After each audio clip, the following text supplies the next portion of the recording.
Hey guys, enjoy these new 20 stories. We hope you enjoy them. Let us know your thoughts. And as always, most of you listening aren't subscribed, so please smash that subscribe button and hit that like button too. It's free and does so much for us. We're forever grateful. Now to the stories.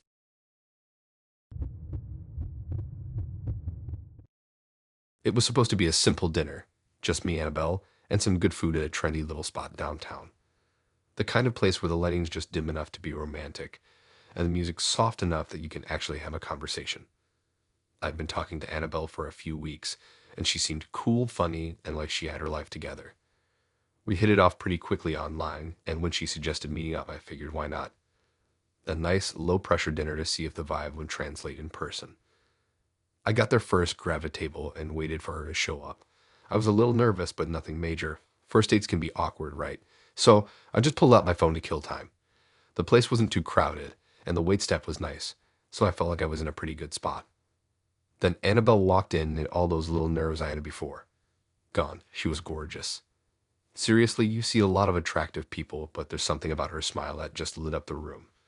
She had this effortless style, jeans and a simple top, but she made it look so put together. I could tell she'd put some thought into her appearance, which, to be honest, made me feel a little underdressed in comparison. But I guess that's normal for first dates, right? She came up to the table, gave me a hug, and we sat down. At first, everything was fine. The conversation flowed easily. We talked about the usual stuff: work, hobbies, our favorite shows. Nothing too deep. But after the appetizers came and we had settled into a rhythm, I started to notice something weird. Annabelle's mood shifted. It wasn't dramatic at first, it was just small things. She seemed a little quieter. She picked at her salad more than actually ate it. I tried to keep the conversation going, but I could tell she wasn't quite herself. Then, all of a sudden, out of nowhere, she started tearing up. Just like that, she was wiping her eyes, and it caught me totally off guard. I didn't know what to do. It was awkward, right? You're sitting there, trying to be this smooth, confident guy on a first date, and the girl across from you is crying. I figured I must have said something wrong, so I apologized, but she just waved it off like she wasn't really paying attention to what I was saying. Then she said something that really threw me off. She said she had recently gotten a boob job. I didn't know what to say. I mean, it was a bit of an unexpected revelation, but I didn't judge her for it. And she was comfortable with it. I was cool with it. What really caught me off guard was when she explained that the medicine she had been taking for it was messing with her emotions. Apparently, it made her mood swings unpredictable, and she was just feeling extra emotional that night. I wasn't sure how to respond to that. I didn't want to sound like I was being insensitive, so I just nodded and tried to comfort her. She kept apologizing, saying she didn't want to be a burden, but the whole situation felt so off. Like, why was she telling me all this on a first date? Shouldn't that kind of personal stuff come out later on, when you've built a little more trust? I tried to reassure her, but honestly, I was just overwhelmed. I wasn't prepared for this kind of conversation. I wasn't prepared for her to just break down like that. I figured we'd talk about things like movies or where we wanted to travel next, not about medication and personal insecurities. The rest of the date became a blur. I couldn't concentrate on the food anymore. All I could think about was how to handle the situation. I was torn between wanting to make her feel better and feeling completely out of my depth. She apologized again and again, but the more she apologized, the more I could see how much it was affecting her. The emotional roller coaster she was on was palpable. One minute she'd be crying, the next she'd be trying to laugh it off, but I could tell it wasn't a genuine laugh. It was like she was forcing herself to act fine. As the evening dragged on, it became harder to keep the conversation going. I wasn't sure how to act. Was I supposed to be the understanding guy who's super patient and listens to all her feelings, or was I supposed to be the guy who tells her it's okay and that we should just focus on enjoying the date? To make matters worse, every time the waiter came by to check on us, Annabelle would either start crying again or apologize for crying. The waiter seemed uncomfortable, I think because he wasn't sure if he should be checking on us or just leaving us to figure it out. After a while, I couldn't handle it anymore. I needed some space to think. I excused myself to go to the bathroom, and when I was alone, I just stood there staring at myself in the mirror, trying to process what was happening. How did we go from just having a normal dinner to this emotional meltdown? Was this just a bad night, or was this something bigger? I went back to the table after a few minutes, hoping things would calm down. But no, the vibe was still weird. She seemed to have calmed down for a bit, but the energy between us was tense, like neither of us knew how to get back to that easy, fun conversation we had earlier. I didn't know how to act anymore. Was I supposed to just ignore the emotional bombshell she dropped on me? Or was I supposed to be the therapist who listened to all of her feelings? As we finished the meal, it became pretty clear that neither of us was having a good time anymore. I offered to pay for the dinner, but she insisted on splitting it. I didn't fight her on it, because at that point, I was just trying to get out of there. When the check was paid, we stood up, and I could tell she was trying to hold it together. She thanked me for being understanding, and we walked out of the restaurant together. It was one of those awkward silences where neither of you knows what to say. I didn't know what to say. We said our goodbyes at the door, and she gave me a quick hug. I could tell she was still feeling off, but there wasn't much I could do at that point. As I walked to my car, I kept thinking about the night, what had just happened. I don't even think I'd processed everything yet. The emotions were still so raw for her, but for me it was just overwhelming. I never called Annabelle again. I didn't know how to reach out after that. It wasn't the crying that did it. It was the emotional whiplash that came with it. One minute she was laughing, the next she was breaking down. I'm not sure I could have handled any more emotional highs and lows.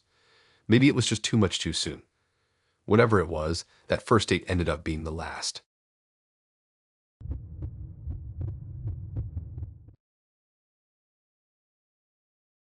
I thought I heard all the weird first date stories, but nothing could prepare me for what happened with Harris. I met him on a dating app. He had that smooth, charming vibe in his profile that had me intrigued. Good-looking guy, decent job, all the usual stuff. We chatted for a bit, and we decided to meet up for dinner. Nothing fancy, just a casual spot downtown with decent food and a chill atmosphere. I was ready to see what he was like in person. Little did I know that night was about to become one of the strangest and most uncomfortable experiences of my life. I arrived first, sitting at the table and waiting for him to show up. When he walked in, he was everything his photos promised. Tall, dark hair, and a nice smile. But there was something about him that I couldn't quite put my finger on. He was wearing a perfectly fitted button-up shirt, but it almost looked a little too perfect. I figured it was just the nerves of a first date, trying to look good. He came up to the table, smiled, and gave me a quick hug. All standard stuff. We sat down, and I had a hard time focusing on the conversation. It was like he was trying to read me, studying my every move, every reaction. I didn't think much of it at first, but then he asked me a question that felt off. I don't remember the exact words, but he asked something along the lines of, "So, do you have any secrets?" It wasn't a typical first date question. Sure, we talked about hobbies, travel, and even some past relationships, but secrets, that's a little deeper, right? I laughed it off thinking it was a joke, but Harris didn't laugh. He was dead serious, waiting for me to answer. I wasn't sure how to respond, so I just shrugged and said something vague about how we all have our little things we keep to ourselves. I figured that'd be the end of it, but instead of moving on, Harris looked at me like he'd just cracked the code of some grand mystery. He seemed satisfied with my answer, but then he did something I didn't expect. He started taking off his shoes. At first, I thought maybe he was just trying to get comfortable like some people do when they're out at dinner. But then he took off his socks too. I stared at him, unsure of what was going on. It was like the whole room went quiet around us. I couldn't even focus on the noise of the restaurant anymore. I was just watching him, wondering why in the world he was taking off his shoes on a first date. And then he looked at me with this strange, almost playful smile and said, "Count my toes." For a second, I thought I misheard him. I looked at his bare feet, then back at him, thinking this was some kind of weird joke or test. I laughed awkwardly, unsure of what to do. He wasn't laughing, though. Harris was completely serious. He just sat there waiting for me to do what he asked. I didn't know how to react, or what's happening. Why would anyone want to show off their feet on a first date? And why would you want me to count his toes? I felt like the weirdness of the whole situation was pressing down on me, but I didn't want to seem rude, so I hesitated for a second before looking at his feet. I counted each toe slowly, my mind racing. Something was off, but I couldn't place what it was. 1, 2, 3, 4, 5. His feet looked normal at first glance, but then I noticed something. There was an extra toe. No, 2 extra toes. 6 in total on each foot. 12 toes. I don't know how long I stared at them. I was in shock. My mind couldn't process what I was seeing. I'd never seen anything like it in my life. I looked up at Harris, expecting him to be cracking up, maybe enjoying the shock on my face. But no, he was still sitting there, watching me with those weird, intense eyes, like he was waiting for me to respond, waiting for me to say something. I couldn't speak for a moment. I just kept looking back and forth between his face and his feet, my brain struggling to figure out how to react. Finally, I managed to stutter out something along the lines of, "You have extra toes." He nodded like it was the most normal thing in the world, like I should have expected this. "Yeah, it's my little secret," he said casually.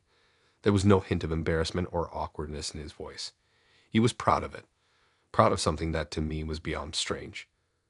I wanted to get up and leave right then and there, but I didn't know what to say. Was this some kind of test?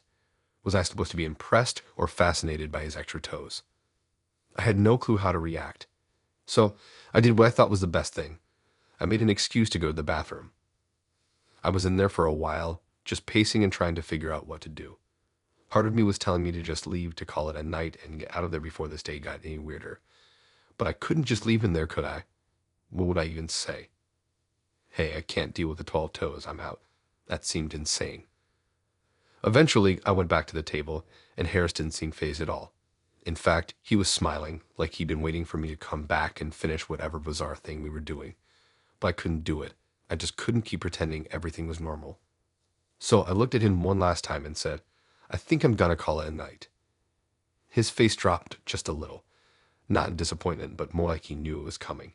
He didn't try to stop me or ask if something was wrong. He just looked at me, put his shoes back on, and gave me this calm, almost too calm look as I stood up. "I hope you don't mind the toes," he said as I started walking out. "Some people think they're interesting." I didn't respond. I couldn't. I was too freaked out to speak. I just left, and as I walked out of that restaurant, I couldn't help but wonder how many other secrets Harris had. Maybe the 12 toes were just the beginning. I never spoke to him again after that night. It wasn't the toes that did it, though that definitely didn't help. It was the fact that something much darker was lurking underneath the surface.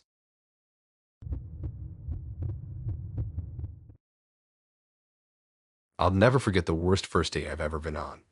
It was supposed to be a chill dinner, just me and Simone. At least that's what I thought. What actually happened was something straight out of a nightmare, and I still can't believe I let it go on as long as I did. It all started on a random Tuesday evening. I've met Simone on an app a few weeks before, and we've been texting back and forth. She seemed cool at first, into the same music, loved the outdoors, and was super chill. She sent me pictures of her hikes and talked about how much she enjoyed trying new restaurants. She sounded normal, or at least normal enough for a first date. So we set up a dinner at this local Italian place downtown, a spot I've been to a couple of times and really liked. Nothing fancy, just good food, low-key vibes. I figured it'd be a solid first date. I showed a little early, grabbed a drink at the bar while I waited, and tried not to feel nervous. But then things took a weird turn. Simone arrived, sure, but behind her were, no joke, 6 other people. At first, I thought maybe she had a big group of friends in town or something. Maybe she mentioned she was bringing a friend or two, but I didn't expect this many. I thought about bailing right then, but I didn't want to be rude. Plus, I figured she'd introduce me to her friends, and it wouldn't be as weird as it seemed. Someone walked up to me with a big smile and introduced me to her group. At this point, I was already feeling like something wasn't right. 6 people.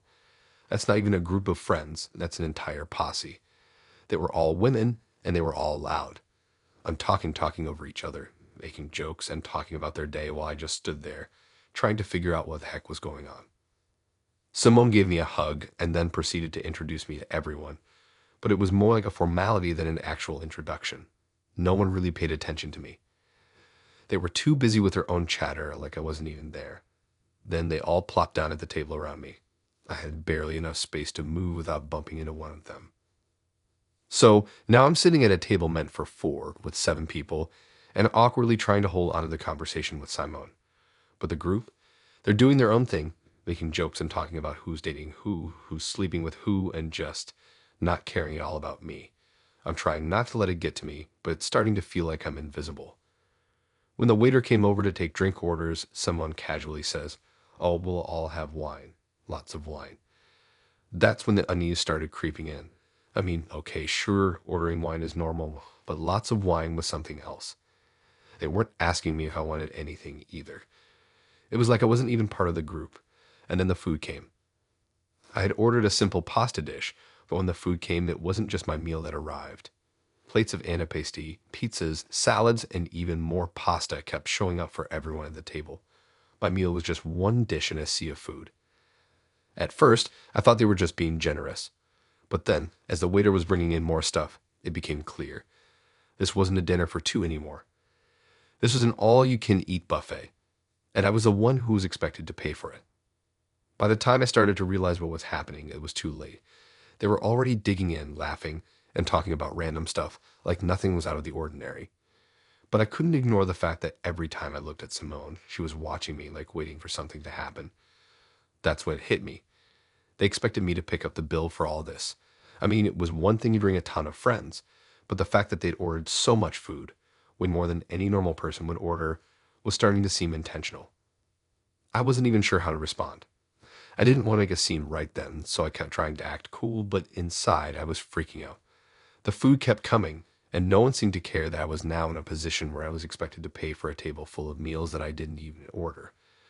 Every time I looked at Simone, she'd give me this smile, like she knew exactly what was going on and was just waiting to see how I'd handle it. Finally, after what felt like hours of small talk and more food being brought to the table, a check arrived. Simone reached for it, but as she did, one of her friends said, "Don't worry, Simone. We got this one. It's his treat, right?" That was it. The whole table looked at me like I was the sucker who'd been roped into paying for this entire dinner. I didn't know what to do. I was already feeling trapped, but it was unreal. I tried to hold my ground and said no, I wasn't paying for everyone. It was supposed to be a date, not some weird group dinner where I was being asked to foot the bill for a bunch of people I didn't even know. That's when things took a turn for the worse. Simon's friends started arguing with me. At first, it was just a little bit of back and forth, but then it escalated quickly. They started shouting, calling me cheap, saying things like, "If you can't afford this, why did you even invite Simon out?" They made it seem like I was a problem here. All the while, Simon was just sitting there, not even looking uncomfortable, almost like she was enjoying the chaos. She didn't defend me, didn't try to stop her friends. I don't know how I stayed calm, but I told them I wasn't paying for their dinner. Not when I didn't agree to it in the first place. The whole group got louder, and it felt like everyone in the restaurant was staring at us. Simon's friends were getting angry, and at that point, I knew I had to get out of there. So I just stood up and told them I was leaving. It wasn't until I got outside that I realized how messed up everything was. I felt embarrassed and, honestly, a little humiliated. As I walked away, I couldn't stop thinking about how I let that go on for so long. Someone didn't even apologize, and I never heard from her again. I still don't know if it was some weird test, a scheme, or just a messed up situation. But I learned my lesson. Sometimes people aren't who they seem to be. I'll never trust anyone who brings their entire friend group on a date again. And yeah, I still get weirded out thinking about it.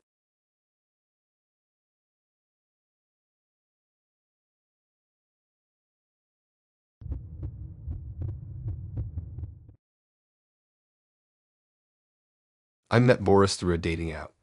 You know, the usual swiping and messaging back and forth until something finally clicks. He had a kind of rugged charm that was hard to resist. In his photos, he had the strong jawline, a confident smile, and a few shots where he looked like he had just walked out of a bar fight, but in a way that made him seem interesting, not scary. His bio was pretty simple, just a few lines about how he loved hiking and didn't do well with small talk. He seemed like a guy who was straight to the point, and I figured that was refreshing. The date itself was set for Friday night, and I'll be honest, I was a little nervous. I mean, meeting someone for the first time can always feel weird, but I was kind of excited too. I've been on a few bad dates lately, but something about Boris seemed different. He wasn't one of those guys who tries too hard to impress you. In fact, he kept things pretty chill, suggesting a low-key coffee shop that wasn't too far from my place. Not a fancy restaurant, just a quiet spot with soft lighting and old-school charm. I liked that. When I walked in, I didn't see him right away, but I spotted a guy sitting by the window who looked like he could be Boris. He had a hoodie on slung low over his head and was staring at his phone like he was waiting for someone. I could tell right away it was him just from the way he looked. There was this kind of heavy energy around him. Like, I don't know how to explain it, but it wasn't the kind of calm you get from a normal guy waiting for his date. There was a tension in the air around him. I walked up and introduced myself, and he gave me this half smile and a handshake that felt a little too firm. but I brushed it off. It was only when we started talking that I noticed how off things were. It wasn't the usual first date chat about work, hobbies, or life in general. Instead, he started asking me questions about my childhood, what kind of relationships I'd had before, and if I ever felt like I'd been in dangerous situations. I was a little thrown off by how personal his questions were, but I answered them anyway. I mean, maybe he was just trying to get to know me, right? As we sat there, the conversation kept getting darker. At first, it was small stuff, just casual stories about our pasts. But then he started talking about how he used to get into fights a lot when he was younger. I didn't think much of it at first. Some people just had rough patches, right? But the way he talked about it, it wasn't like he was ashamed or reflecting. He said it almost casually, like it was something he was proud of. That's when I started feeling a little uncomfortable, but I pushed it aside. Then he mentioned something about getting into real trouble in the past. Again, no details, just a throwaway comment that made me raise an eyebrow. I tried to change the subject, but he wasn't having it. He started talking about people who'd wronged him and how they needed to be taught a lesson for crossing him. There was this chill in his voice that I couldn't ignore. It wasn't angry, but it wasn't friendly either. I don't know how to explain it. It was like he was telling me these stories to see how I'd react, to see if I was okay with it. At this point, my gut was telling me something was off, but he seemed so normal on the surface. I told myself I was just overthinking it. Maybe it was his way of trying to be tough, or maybe he was just telling me stuff that didn't mean anything. But the more he spoke, the more I felt like I was slipping into a conversation I didn't want to be a part of. It was like he was testing me, seeing how far he could go before I caught on. Then it got worse. He leaned in closer, and his voice dropped a little. He started talking about people he put in their place. And when he said that, I could see a change in his eyes. They weren't playful anymore. There was something cold there, something that made me feel like I should leave. But I didn't. I stayed, maybe out of some weird sense of curiosity, or maybe because I didn't want to seem rude or overdramatic. When I finally excused myself to go to the bathroom, I took a second to calm myself down.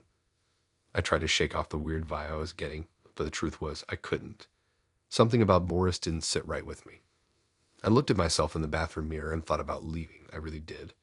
But when I walked back to the table, I saw that he was staring at me, watching me closely like he knew exactly what I was thinking. That's when I realized I didn't just feel uncomfortable, I felt trapped. I don't know what made me stay, but I did. We talked a little more, but I wasn't really listening anymore. My brain was too busy trying to figure out how I could leave without making things worse. That's when he dropped the bomb. He casually mentioned his old habits again, and this time I could tell it wasn't just talk. This was who he was. He had this dark side to him, and it was right there in front of me. I don't know what made me ask, but I did. I asked him straight out if he'd ever been in trouble with the law. That's when he told me with this weird nonchalance that he had a record, multiple charges, assault, violence. The words sounded like they came from someone else's mouth, not his, like it was nothing. And that's when everything clicked. I realized I was sitting across from someone who wasn't just rough around the edges. I was sitting across from someone who could hurt people and not think twice about it. I didn't stick around to hear more. I got up, grabbed my coat, and walked out of there as quickly as I could without looking like I was running away. My heart was pounding in my chest as I stepped outside, and I didn't stop walking until I was halfway down the block. I never spoke to Boris again. I didn't even block him on the app. I just deleted it. I couldn't shake the feeling that I'd narrowly escaped something. A part of me was angry at myself for not trusting my instincts sooner, for staying as long as I did, but mostly I was just relieved.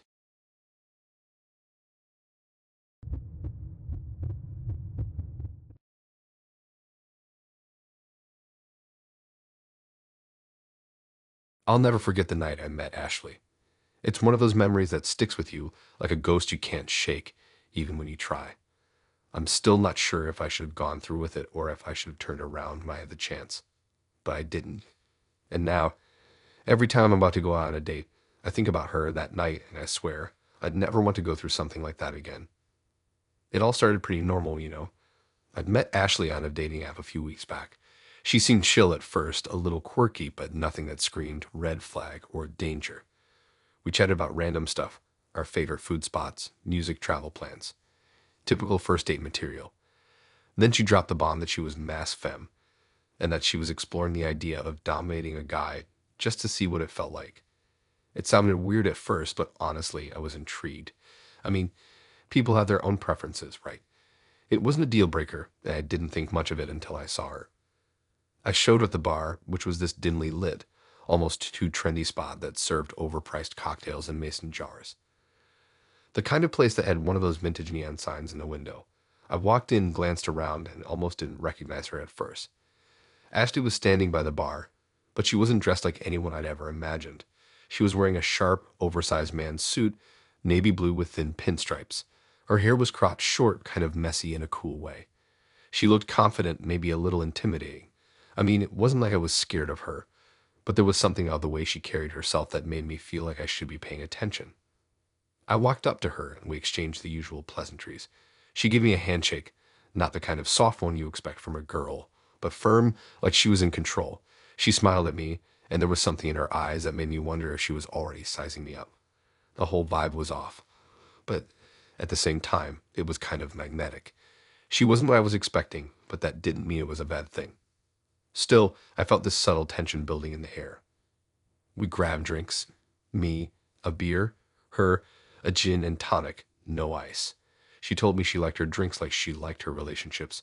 Straight, no frills. I laughed awkwardly, not sure how to respond.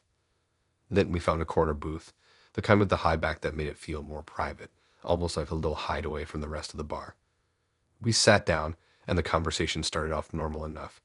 We talked about the usual stuff, but every now and then she would ask a weird question, like, do you ever feel like you just need someone to tell you what to do? Or, what would you do if someone just took control? The whole time she was studying me like she was trying to gauge my reaction. Honestly, I didn't know how to respond. It was unsettling, but not enough to make me leave. Not yet. The more we talked, the more I noticed how she seemed to be testing me, subtly pushing my boundaries. She would lean in a little too close, then pull back like she was trying to see how I'd react. Every now and then, I could feel her eyes flickering down to my hands or to my posture, like she was reading me in ways I couldn't quite explain. It made me uncomfortable, but at the same time, I couldn't look away. There was this strange pull like I was in a trap, and every instinct in my body was screaming to get out, but I stayed there frozen. At one point, she casually mentioned that she liked being in control, and that she was still figuring out if she could actually pull it off. I'm not sure I can really dominate someone, though, she said, almost like it was a challenge to herself. I didn't know how to respond. I mean, who says something like that on a first date? But again, I didn't want to seem rude or dismissive, so I just nodded along, trying to keep it casual. The weirdest part came when she stood up to go to the bathroom. I wasn't paying much attention, but when she came back, she was different. The way she walked was almost authoritative. Her posture was straighter, her eyes sharper, like something had clicked in her head. I watched as she sat down, looking at me like she was about to make a decision. It was like the whole atmosphere had shifted, and I was now on the receiving end of her evaluation. She asked me if I wanted to go for a walk, and I agreed. The night air was cool, but there was still this tension hanging between us. We walked down the street, past the usual bars and shops, but there was something off about the whole situation. It felt like we were playing a game, but I wasn't sure of the rules. She didn't say much, but her silence felt charged. I started feeling like maybe this wasn't just a date, like she was testing me, pushing me to see how far I'd go. Then she stopped suddenly in front of this little alleyway, tucked between two old buildings. There weren't many people around, and the lights were dim. She turned to me and said something like, "So, do you think you could handle someone like me?" I didn't know what to say. I was caught off guard. I could feel my heart racing, but I didn't know if it was from excitement or from the unease that was building inside me. She took a step closer, and that's when I realized she wasn't playing. This wasn't just some weird role play or experimentation. This was her testing the waters, seeing if she could push me if I would let her. I backed off a little, not sure if I wanted to find out what came next. But she didn't push. She just smiled, almost like she'd won, like she had already seen everything she needed to. I told her I had to head home, that I wasn't feeling great. She didn't seem upset, just a little, bemused. We parted ways with another handshake, but this one felt different, like I had just narrowly escaped something I didn't fully understand. As I walked away, I couldn't shake the feeling that she had been playing me the whole time, that I was never in control. I still don't know what Ashley was really looking for or what her intentions were, but that night left me thinking about power, about control, and how far some people are willing to push you just to see if they can. Would I ever go on a date with her again? I don't think so, but the whole thing left me with a reminder. Be careful who you trust, and never forget that the quiet ones might just be the ones with the most power over you.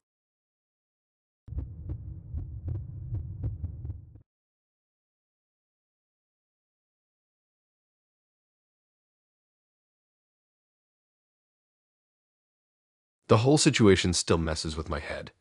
I've been talking to Pam for a while, and everything had been going great.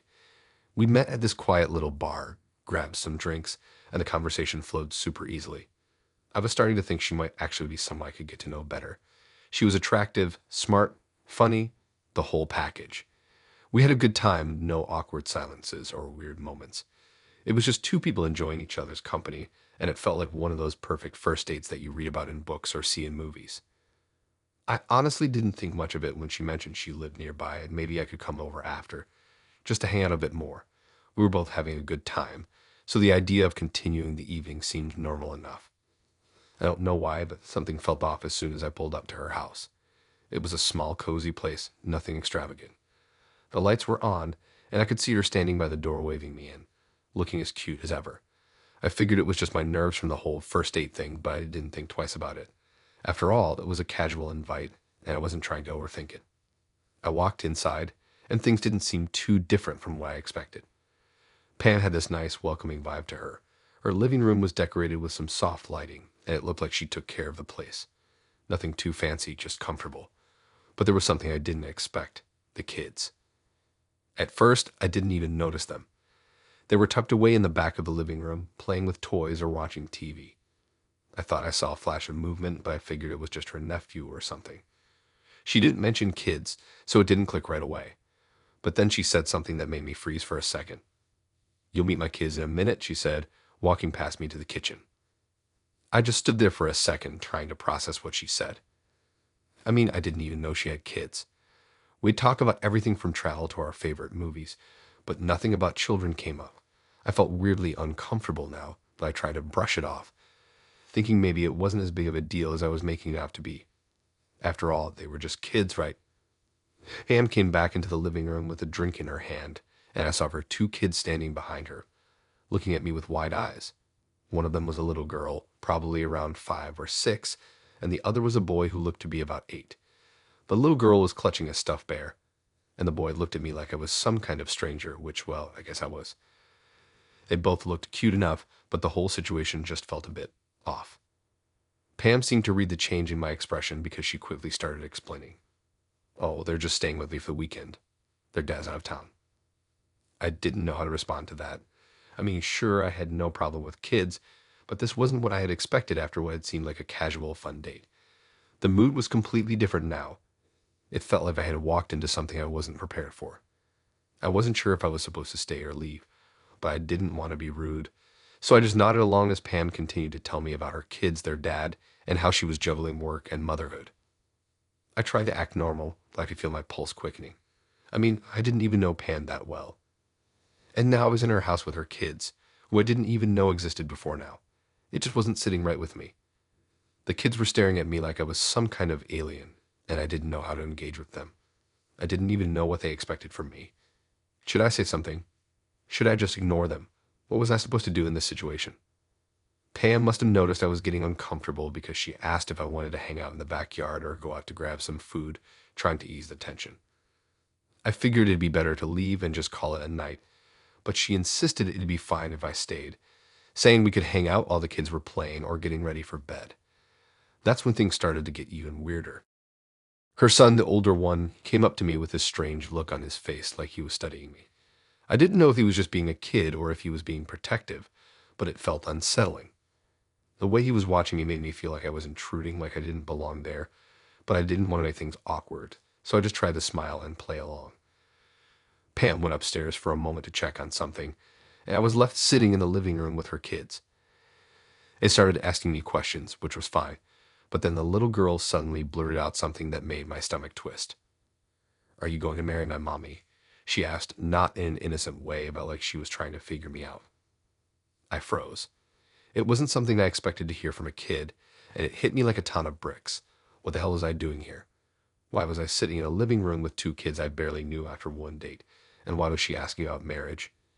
It was only a first date, for crying out loud. I tried to laugh it off, but the weirdness was setting in. My whole idea of the evening was collapsing in on itself. The kids were acting too comfortable around me, too familiar, and it was becoming obvious that Pam's world was a lot more complicated than I'd thought. This wasn't just a simple date. This wasn't just me and her. This was a whole family situation, one that I had zero interest in getting involved with. Pam finally came back downstairs, but she could see the change in my expression.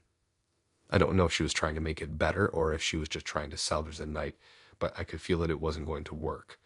This was not how I imagined the night going. I quickly excused myself, saying I needed to get home, and left her house without looking back. It wasn't that I had anything against her kids. They were fine, really, but the whole thing felt like I'd walked into a situation I wasn't ready for. I never expected a first date to turn into meeting someone's kids, especially when I hadn't been told about them beforehand.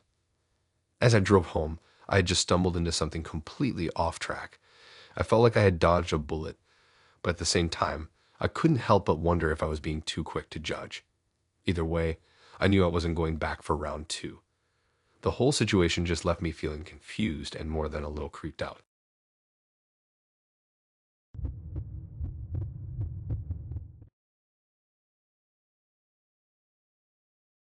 I don't know why I thought it was a good idea to go on a date with Dan. He seemed like a nice guy online, a bit quiet, but that was okay. I figured he was just the shy type, and we all had our quirks, right? But after spending a couple of hours with him, I realized something I should have picked up on sooner. Not everything that looks okay on the surface is actually okay. It all started when we agreed to meet up at this cafe downtown. It was the kind of place you go for an easy date, not too fancy, just relaxed and chill. When I walked in, I spotted him almost immediately. He was sitting in the back corner, and he stood up when he saw me. He was taller than I expected and looked a bit more serious than his profile pictures had led me to believe. We exchanged some pleasantries, and I sat down. Nothing seemed too off at first. He'd ordered a coffee, and I grabbed a tea. We chatted about the usual first date stuff, where we were from, what we did, hobbies, etc. But as the conversation went on, I noticed something I hadn't caught when we were just texting. He kept adjusting his jacket, pulling it tighter around his body, like he was trying to keep something hidden. I thought it was strange, but I brushed it off. Maybe he was cold or just fidgety. But then, after a while, I started to feel weird. It was hard to pinpoint at first, but there was something about the way he kept glancing around the cafe. His eyes would dart around the room, scanning faces like he was waiting for something or someone. Every now and then, he'd tap his fingers against the table like he was counting something. My stomach twisted, but I didn't want to be rude. So I kept talking, trying to steer the conversation to lighter topics. But the whole time, something was really sus. Then came the moment that really set me on edge. Dan leaned back in his chair, and as he did, his jacket shifted just enough for me to see a bulge at his side. At first, I thought it might be his phone or maybe a wallet, but it looked different. It looked bigger and a lot more rigid. My heart started pounding as I realized what I was seeing. It was a gun. A gun. Just sitting there concealed under his jacket, but still clearly visible to anyone who might be paying attention. I felt my breath catch in my throat. I had no idea how to respond. I had never been on a date where a guy casually carried a gun. I wasn't sure if I should act like I noticed it or pretend it wasn't there. I tried to stay calm and kept the conversation going, but the entire time I couldn't help but feel my anxiety spike. Why was he carrying a gun, and why hadn't he mentioned it at all before? Was he trying to be intimidating? Was it just something he did because he felt safer with it? I had no clue. It felt like forever before he finally said something that gave me an explanation. He leaned forward, and for the first time, he seemed to notice how tense I was. He told me matter-of-factly that he was a cop. Not in the way people usually say, I work in law enforcement or I'm in the police. No, he just casually dropped it in the conversation, like it was no big deal. I didn't know how to respond to that. He never mentioned being a cop on his profile. If he had, I probably would have thought twice about meeting up with him. Something about the idea of a guy showing up with a gun and not saying anything about it beforehand didn't sit right with me. But now I was stuck in this situation, sitting across from a guy I barely knew who was armed and telling me he was a cop. The gun that had made me so uneasy now had an explanation, but it didn't make it any less terrifying. The whole vibe of the date shifted. I tried to keep my composure, but I couldn't stop thinking about that gun. What something happened? What if he got angry about something I said and pulled it out? What if I had said the wrong thing and he decided to use it to teach me a lesson? My mind started spiraling and I couldn't focus on anything else. We finished our drinks, and by then I was just counting down the minutes until I could leave. He didn't seem to notice how uncomfortable I was. In fact, he seemed oblivious to the fact that he had changed the entire mood of the evening. His story about being a cop wasn't reassuring. It made everything worse. He went on and on about his job, about the things he saw on the daily, about how being a cop had made him tougher and more vigilant. Each word that came out of his mouth just made me more nervous. He wasn't the guy I thought he was. When we got up to leave, I wanted to bolt out of there, but I had to act like everything was fine. He walked me to my car, and I could still feel that weight of the gun under his jacket as he stood a little too close to me. My mind raced the entire walk. All I wanted was to get out of there. Finally, when I was at my car, I gave him a quick smile, said it was nice to meet him, and practically jumped into the driver's seat. I could feel his eyes on me as I drove away. As I got further down the road, my hands started to tremble. I didn't know if he was telling the truth about being a cop, but either way, I didn't care. I couldn't shake the image of the gun or the way I had felt so vulnerable the entire time. The whole experience left me feeling unsafe, like I had just stumbled into a situation I couldn't control. I didn't text him after that night, didn't even think about seeing him again. I couldn't get past the fact that he had been carrying a gun without mentioning it, and that was something I wasn't willing to ignore. It wasn't about the fact that he was a cop. It was about the way he kept me in the dark and made me feel uncomfortable without ever acknowledging it. Needless to say, that was the last date we ever had. And to be honest, I'll never look at a guy with a concealed jacket the same way again.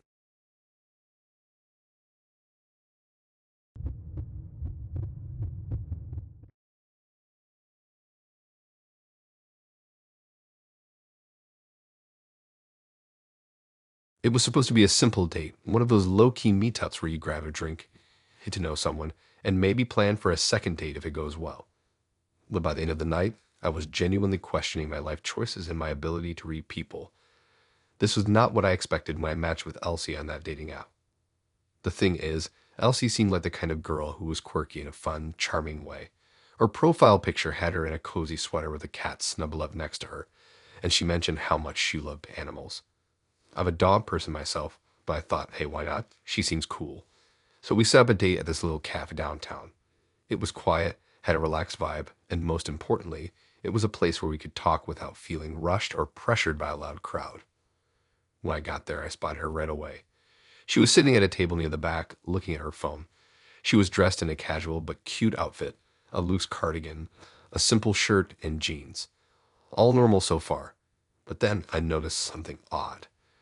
Next to her, curled up in a chair, was a cat. Not a carrier, not a bag. Just a cat, sitting there as calmly as if it belonged in a cafe. I wasn't sure how to react. I figured maybe she was just waiting for a friend to show up or something. But then it hit me. This was her cat.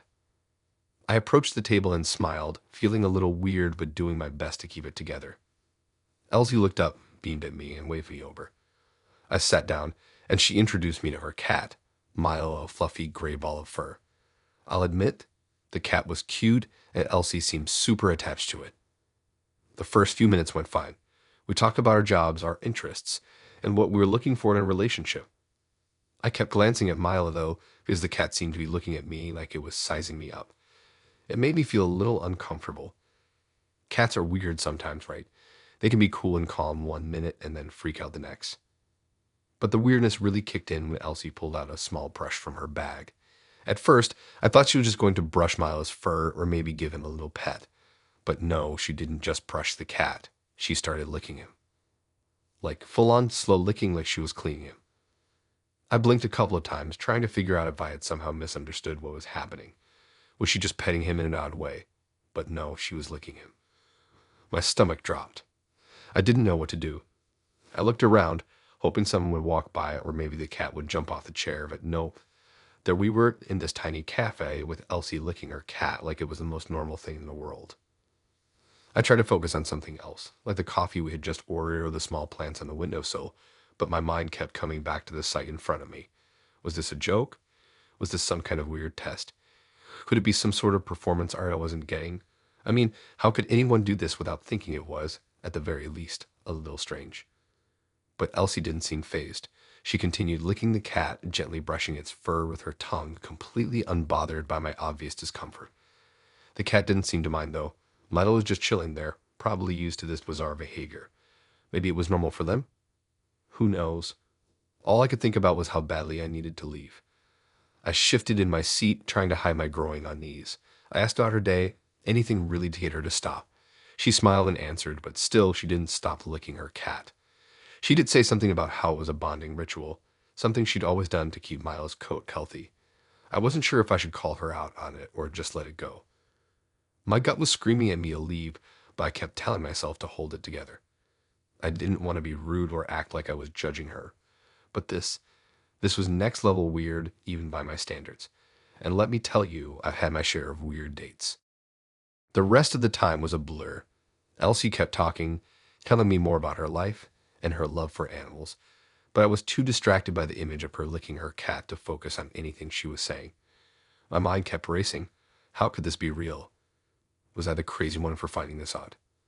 The final straw came when she asked if I wanted to pet Milo.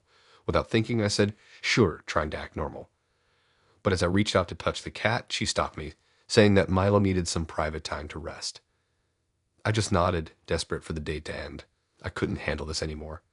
It wasn't that I didn't like her. I just couldn't get past what I had seen. I kept thinking about how at any moment I might see her do it again, and the thought of it made my skin crawl. So when the check came, I didn't hesitate. I paid, and we said our goodbyes. Elsie seemed cheerful, like nothing was out of the ordinary, but I was already halfway out the door before she could say much more. As I walked down the street, I tried to shake it off, telling myself I was overreacting. But deep down, I knew there was no way I could see her again. That night was enough to make me rethink what I found attractive in a person. I'm all for being yourself, but there's a line. And licking your cat in public, yeah, that crosses it. Needless to say, I never reached out to her again.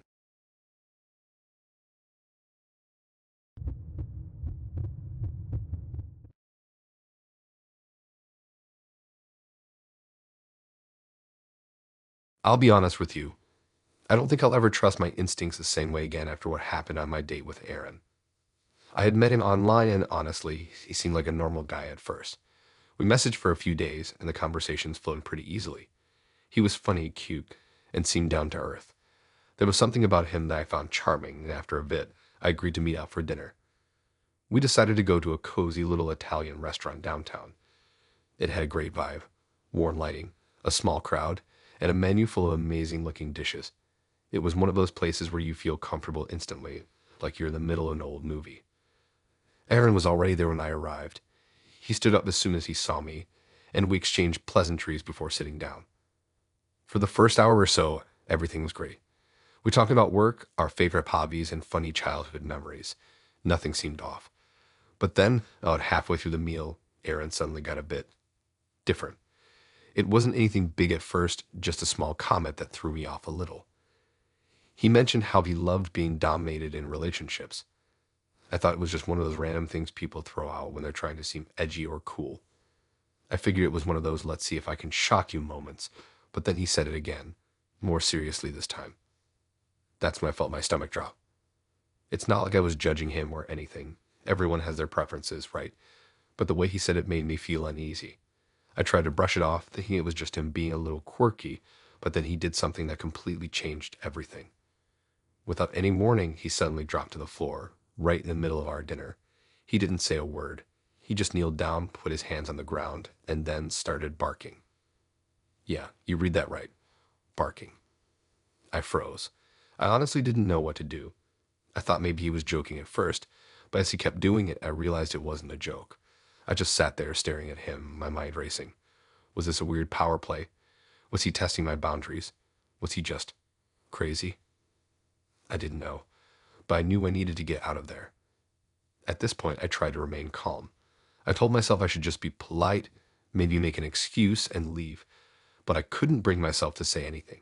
I just stared at him, still crouched on the floor, barking like a dog. The restaurant had started to notice, and I could see people looking at us. I wasn't sure if I should be embarrassed for myself or for him. He didn't stop. It was like he was completely in his own world, oblivious to the awkwardness he was causing. He wasn't just making a noise like a bark here and there. He was doing it over and over, loud and relentless. I was pretty sure my face had turned bright red, and I was torn between telling him to get up and just leaving altogether. Eventually, I found my voice and told him I needed to go to the bathroom. I wasn't sure what I was going to do once I was out of sight, but I knew I had to get away from that situation. I stood up, grabbed my purse, and walked quickly to the bathroom. As I stood there in front of the mirror, I could barely wrap my mind around what had just happened. I didn't know what was worse, the fact that he was still doing it or the fact that I hadn't just walked out already. I stood there for what felt like forever, trying to calm myself down, but I couldn't shake the image of him on his knees, barking at me. What was I supposed to do? I had never been in a situation like this before. After a few minutes, I peeked out of the bathroom and saw Aaron standing at the bar, talking to the bartender like nothing had happened. He was acting totally normal. It was as if the whole thing had been a weird blip on his radar, and now he was just going about his night.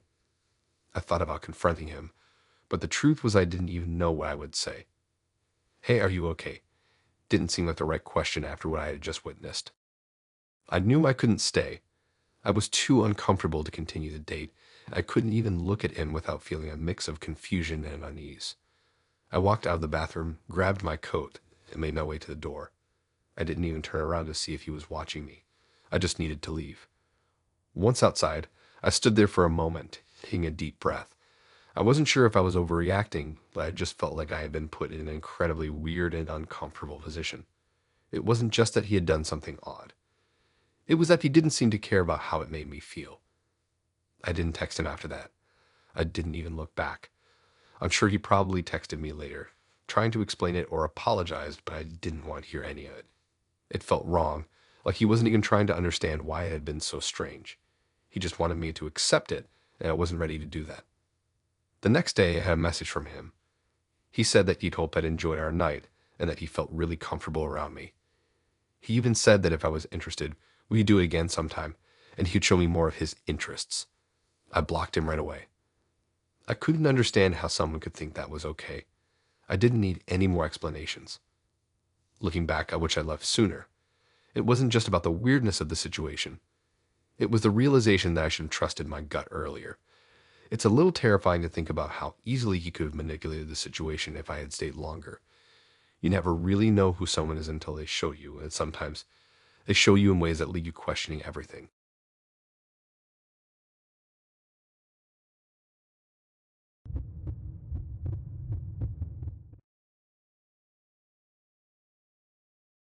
I'll never forget that night. It started out like any other date.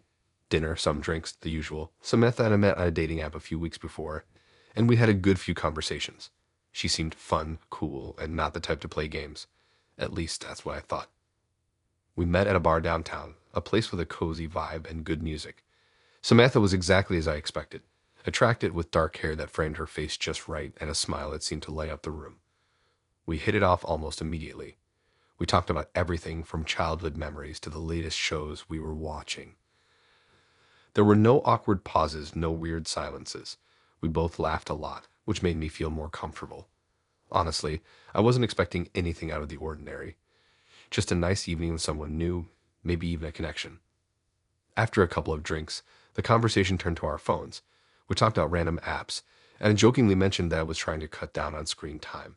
I set my phone down on the bar counter while we chatted more, and she put hers beside mine. At some point, we decided to leave. I grabbed my jacket and picked up my phone, but I noticed something strange as we walked out. My phone was gone. At first, I thought maybe I'd left it behind on the counter, so I asked the bartender if she'd seen it. She hadn't. I checked my pockets, my jacket. Nothing. I thought I was just being paranoid. Maybe I'd dropped it somewhere, so I asked Samantha if she'd seen it. She looked a little surprised, but said no, she hadn't touched it. We both scanned the area around us, but there was no sign of it. We walked outside and into the cool night air, and I started to get a little frustrated. I checked my bag again, even though I knew I hadn't put it there. At this point, I just felt like something was off, and I told Samantha I probably left it inside. She offered to go back in with me to look, but I didn't want to drag her into that.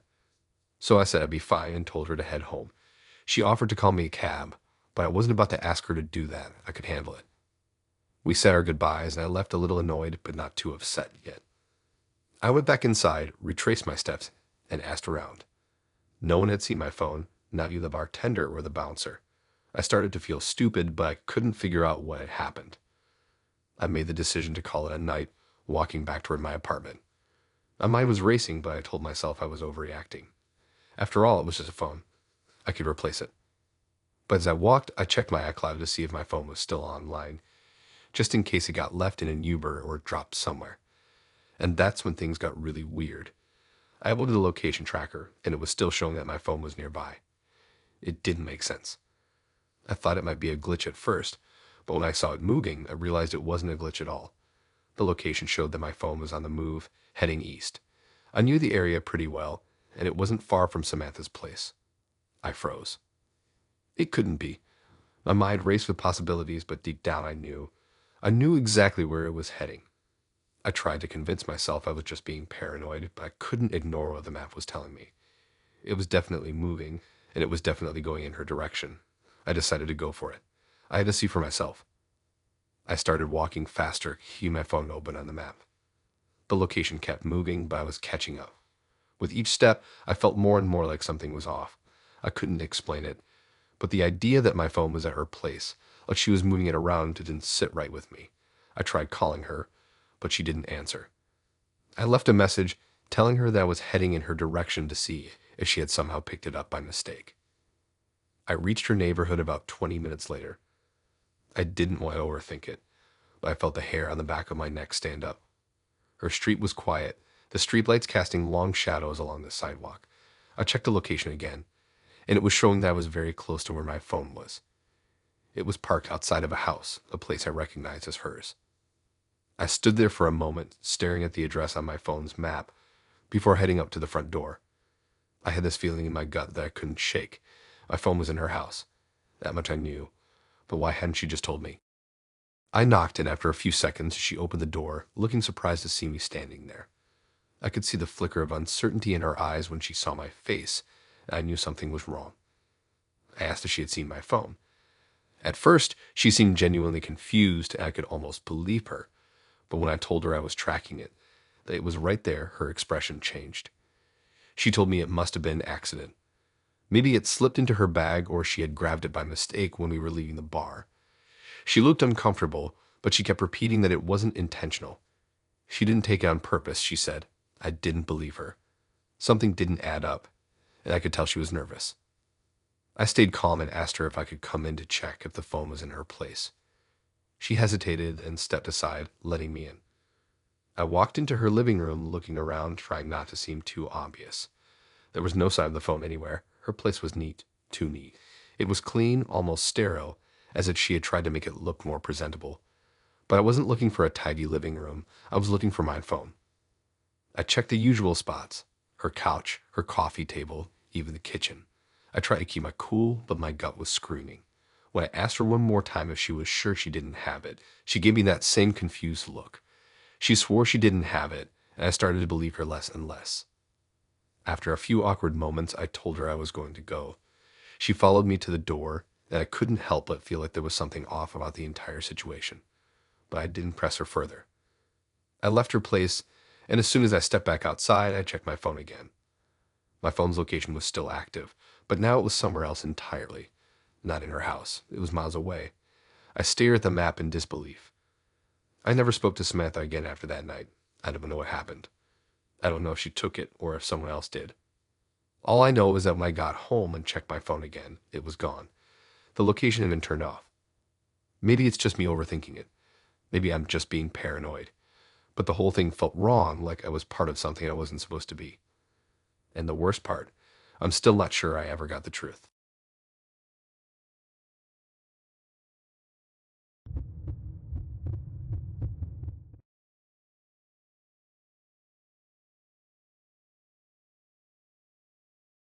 I thought I was just going on a simple date with Ryan.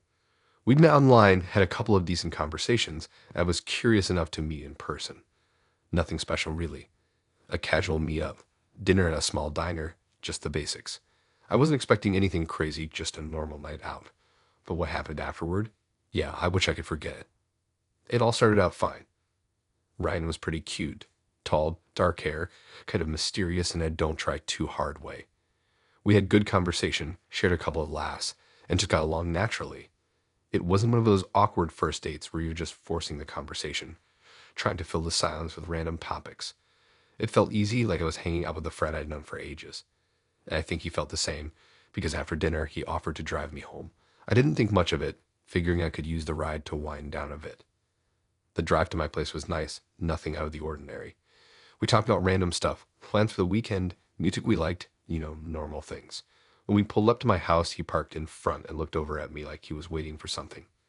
I didn't know what, but I wasn't in a rush to kick him out either, so we stayed in the car for a little while longer. Eventually, he leaned in for a kiss, and honestly, it wasn't weird at all. It was just easy. Maybe that's why I didn't mind when he suggested coming inside for a while. It was late, but I wasn't tired, and we'd been having a good time. So I invited him in. We went upstairs to my apartment, and we hung out for a bit just chatting. I wasn't thinking anything strange was going to happen. I had a decent vibe about him, and everything felt normal. We ended up on the couch watching some random movie I didn't even pay attention to. And before I knew it, I was getting pretty tired. Ryan noticed and said he could head out if I wanted to go to bed. But again, I didn't feel like rushing him off. I said he could stay the night if he was okay with it. So he stayed, and we both ended up falling asleep on the couch. The next morning, I woke up with that groggy, where am I, kind of feeling. I reached over to my side, but Ryan wasn't there. At first, I thought maybe he was just in the bathroom or maybe he left early. But then I noticed something strange. The apartment didn't feel right. It was like all the energy from the place had just vanished. The living room felt cold, too cold, like no one had been there for hours. And when I looked around, everything seemed different. The couch was in a different spot. The coffee table, which had been there the night before, was gone. Even the pictures on the walls were all off-center, like someone had moved them. I tried to shake it off, thinking I was just still groggy, but the more I looked around, the weirder it got. My place was a little messy, but it wasn't completely untouched. There were no signs of anyone being there, not even a jacket or shoes left behind. I got up and checked the bathroom. Nothing. Not even the toothbrush I'd left out the night before was there anymore. Confused, I went to the front door to check if maybe Ryan had just slipped out quietly. But when I opened the door, I was hit with a weird feeling. It wasn't just that he was gone. It was the silence. It was like my street had suddenly turned into some kind of ghost town. There were no cars parked outside, no sounds of people walking or talking like there usually were. Even the streetlights were off, and I knew for sure they were on when I went to bed the night before. I stood there for a second, thinking maybe I had just fallen back to sleep and was dreaming all of this. But no, the street was empty. My apartment was empty. My mind was racing with all sorts of wild thoughts. I tried calling Ryan, but there was no answer. I sent a text, but it wasn't delivered. I even called a couple of my friends to ask if they'd seen anything strange in the area, but no one had. It was like I was the only one who noticed anything was off. I started to feel like I was losing it. Had I imagined the whole night? Had I been so tired that I just made it up? But that didn't explain how different my apartment looked. That didn't explain why the pictures on the walls were off-center. It didn't explain the complete silence that filled the air. So I grabbed my phone again and checked my photos. There were a couple of pictures I had taken last week, and when I went through them, I froze.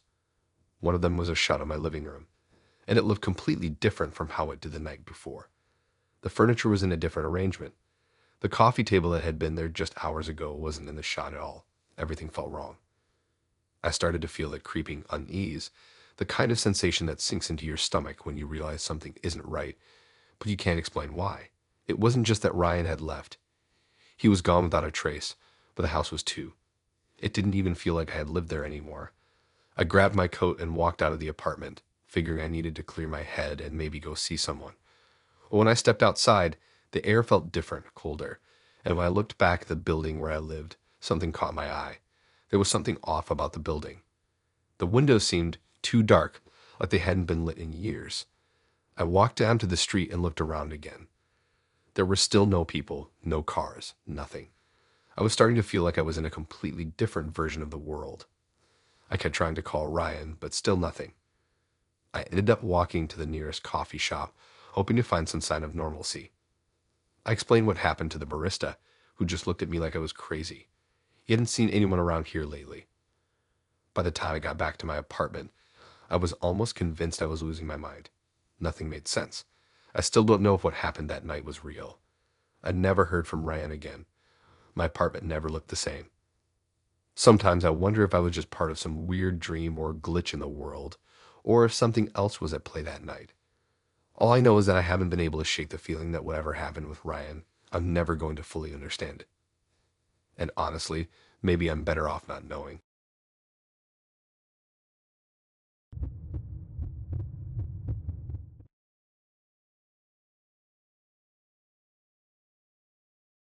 Here's the thing. I had some pretty strange first dates, but what happened with Wesley takes the cake. I don't even know where to start with it, but I guess the easiest way is to say it wasn't just the worst date I've ever had. It was the one that spiraled into something way more messed up than I could have imagined. It all started with an app. You know those dating apps where you swipe left or right like you're playing a game. I didn't expect much, but Wesley seemed normal enough when we started chatting. We talked about random stuff, movies, food, hobbies, just the usual stuff to get to know someone. He was funny, charming, and had a great sense of humor. Nothing seemed off at first. We made plans to grab dinner at a casual spot, and honestly, I was kind of excited. I'd been talking to him for a few days and had a pretty good feeling about it. But when the night came and we met up, it wasn't as great as I thought it would be. First off, he was way different than I imagined. He was a little too loud, a bit too forward with his opinions, and honestly, I wasn't feeling the same vibe I'd gotten from our conversations. The dinner itself was awkward, and there were these long, uncomfortable silences where I just didn't know what to say. I could tell he was trying really hard to make me laugh, but most of the time it just didn't land. I was trying to be polite though, so I smiled and nodded through most of it, hoping the night would end quickly. The worst part was when we got to the end of dinner, Wesley kept trying to make plans to see me again. He made it clear a few times that he really wanted to spend more time together, but I wasn't sure. I didn't feel a spark, but I didn't want to be rude either, so I told him I'd think about it and let him know. He seemed fine with it, even though I could tell he was a little disappointed. I figured that was the end of it. But then things got weird. A few days later, I was working my usual shift at this cafe I worked at. It's a small place, nothing fancy, but I liked it. I didn't know what to expect, but when my manager called me into his office, I assumed maybe it was just to go over some new schedule stuff or whatever.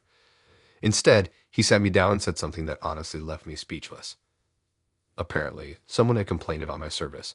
At first, I was like, okay, maybe they didn't like their coffee, happens all the time. But then he said the name, Wesley. My mind immediately went back to the date we had. I tried to brush it off, but then he started telling me how Wesley had complained about me being disinterested, distracted, and unprofessional.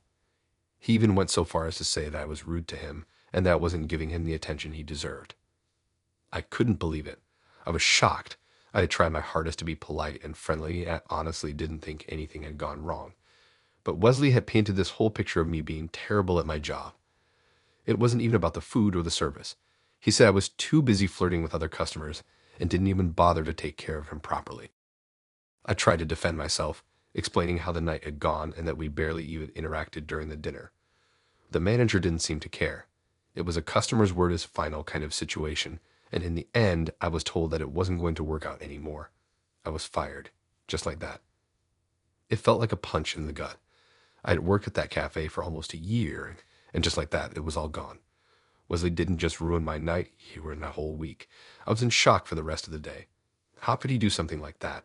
I mean, I could understand if he had an issue, but to take it that far. It was beyond anything I could have imagined. I thought about reaching out to him, but I realized I didn't even have his number. We only ever texted through the app, and he hadn't messaged me at all after our date. I spent the next few days stewing in my anger, wondering why he'd do that. Why make such a big deal out of something that was clearly not even an issue? I had barely said 2 words to him that night, so what did he even think he was complaining about? I tried to take it in stride. I didn't want to be the girl who let one bad date ruin her, but it was hard not to feel completely betrayed. I had no idea Wesley would be the type to go this far over a simple bad date. It was honestly the most immature thing I'd ever experienced. After a few weeks, I started applying to new places, trying to move on. But then one day I saw him again. He was standing outside the cafe I used to work at. I'd walked past and I spotted him talking to some guy. It was like the universe had decided to mess with me. He didn't notice me at first, but I stopped dead in my tracks when I realized he was probably showing off about what he did. He was talking to this other guy with his usual overconfidence, and I could see him gesturing, probably bragging about how he put that girl in her place. I couldn't deal with it anymore. I wanted to go up to him to confront him and ask why he did what he did, but I didn't. I just stood there, watching him act like he was some kind of hero for getting me fired. In a way, I think he got some sick satisfaction from it. I didn't bother with him after that. I didn't want any more drama, and I definitely didn't need someone like him in my life. But the whole thing still haunts me. How far people are willing to go because of one bad date is something I'll never fully understand. What's even worse is that I had no way of knowing he would go that far. He could just let it go and moved on. But instead, he decided to ruin my life for a petty reason. It still doesn't make sense, but at least now I know to watch out for people like Wesley. You never know when a bad date might turn into something much darker than you ever expected.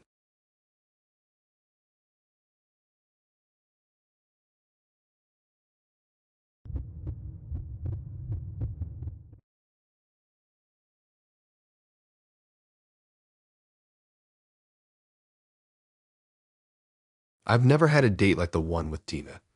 To be honest, I should have known something was off from the start, but I was too wrapped up in the excitement of meeting someone new to really pay attention to the warning signs. It wasn't until later that night when things took a turn, and I realized this date was far from normal. So I met Dina through a dating app. Her profile was cute. She seemed like the type of girl I could get along with. We hit it off pretty well in our chats, and I was excited when she agreed to meet up. We planned a casual dinner at a local Italian place, nothing too fancy, just something to break the ice. I got to the restaurant a little early, and I was waiting at our table, scrolling through my phone to pass the time. Dina showed up about 10 minutes later. She was cute, just like her pictures, but there was something about her that didn't quite sit right. She was really put together, her makeup, her clothes, the way she walked. It all seemed a little too perfect. I thought I was just overthinking it, but my gut was telling me there was something strange about her. We started talking, and at first, everything seemed pretty normal. We talked about work, hobbies, and the usual first date stuff. But then, about 20 minutes into the date, she did something that really caught me off guard. She picked up her phone, called someone, and started chatting for a minute, looking kind of secretive. I didn't think much of it at the time. Maybe she was checking in with a friend or something. But then she put the phone down, looked at me with a weird smile, and said, "I just spoke to your mom. She's really nice, by the way." My stomach sank. I didn't even know what to say. Who calls someone's mom on a first date? It felt invasive. At that point, I just laughed nervously, thinking maybe I misunderstood. But Dina wasn't done. "Yeah," I asked her how she raised you. She gave me some really good advice, she said, her voice totally calm and casual, as if this was something people did all the time. I stared at her, trying to process what was happening. It took me a second to respond. I mean, my mom was nice, sure, but that didn't give anyone the right to just call her up out of the blue. I started feeling uncomfortable, but I didn't want to make a scene. I tried to brush it off, changing the topic, but Dina wasn't backing down. She was asking all these super personal questions. Things about my childhood, my family dynamic, my relationships, stuff I hadn't even shared with her yet. It felt like she had a playbook of how to get all the details on me without me even realizing it. After a while, I started to feel like I was in some sort of interrogation. She kept glancing at her phone, checking it every few minutes like she was waiting for something. At one point, I thought I saw her texting someone under the table, and I just couldn't get a grip on it. Was this a prank? Had my friend set me up? Maybe this was one of those hidden camera shows where I was the unsuspecting victim. But no, there was no camera. It was just her. I couldn't shake the thought that Dina had been doing some serious digging on me before our date. I mean, who goes to the trouble of calling someone's mom? It was unsettling, to say the least. We finished our meal, and she still kept talking, asking me questions like she already knew the answers. She was talking about my friends, my past relationships, and even things I hadn't told anyone about. It started to feel like I wasn't on a date anymore. I was some kind of subject for her to analyze. I tried to steer the conversation in a different direction, but she was relentless. It was like she was searching for something, but I had no idea what. Eventually, I got the check and said it was time for me to head home. I didn't want to drag it out any longer. Dina seemed almost disappointed when I told her I was leaving, but she didn't argue. As I got up to leave, she leaned in almost like she was going to kiss me or something, but instead, she just whispered, "I'll see you soon. I'm looking forward to getting to know you better." I wasn't sure how to respond. I just nodded and made my way out of the restaurant, still reeling from the whole thing. The weirdest part was I didn't feel threatened, but I felt this overwhelming sense of violation, like she had crossed a line that no one should cross on a first date. The next few days were even stranger. Dina kept texting me, asking me about my childhood memories, asking how I felt about certain things in my life, even things I had never talked about with anyone. She was so persistent. At first, I tried to ignore her, but she wouldn't let up. She texted me at all hours, and then one night, I got a message from her that totally freaked me out. It was a picture of a journal entry. It was my journal entry. I had written it years ago, a personal piece about something that happened in my life, something that no one but me knew about. And somehow Dina had it. I blocked her number after that. I didn't want anything to do with her. It was like she had crossed some invisible line that no one should ever cross, and I didn't want to figure out how deep that rabbit hole went. A few weeks later, I heard from some mutual friends that Dina had moved on to someone else. I guess she was on her next target, and that was honestly a relief for me. But the whole thing still haunts me. I don't know how she got my mom's number or why she felt the need to dig into my life so deeply on first date. But whatever the reason, I'm just glad I never had to deal with her again. Looking back, I'm still trying to piece it together. It's not that she was dangerous or aggressive, but something about the way she approached me, the way she inserted herself into my life, felt completely wrong. It's a reminder to trust your gut and always pay attention to the signs, no matter how weird they seem. Because in this case, my gut was screaming at me, and I really should have listened.